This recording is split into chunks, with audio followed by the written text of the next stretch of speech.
If you were there that Sunday night in 1964, you remember. Even that bubblegum music was contagious.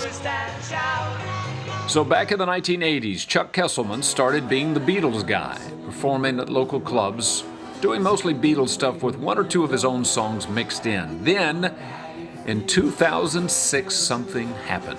The first time that an original song That's it. that you had written and performed started to sell. That's it. Hey there, he's the guitar man, and he is a one-man band. Hey Raw, the Guitar Man became a hit all over the world, and Chuck has the receipts to prove it. Right at $40,000. Here's one that I got for $22,000. Have it. All right, when you open up Wow. a check for this amount of money, what are you thinking? What? Duh.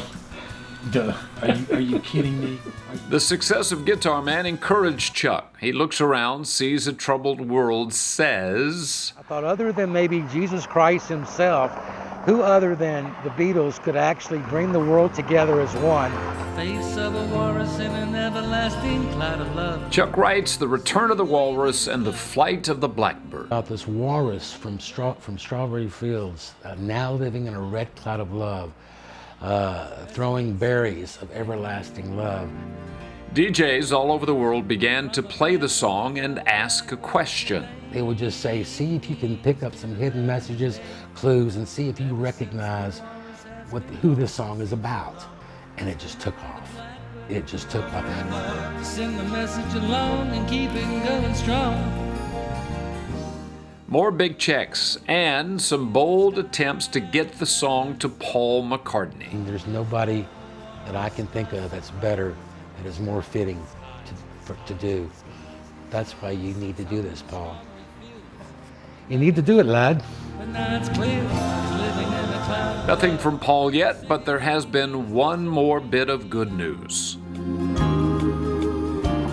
It was just selling like hotcakes over the internet, and we sold, again, it was over 100,000 copies. He's a gentle and jolly old barber man.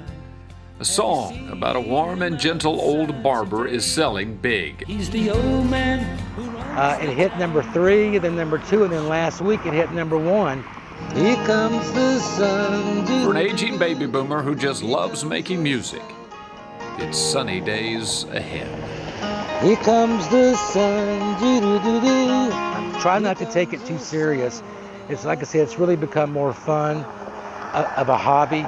But again, I love doing it, and I will continue to do it as long as people like what I'm doing. Here comes the sun, I say, it's all right.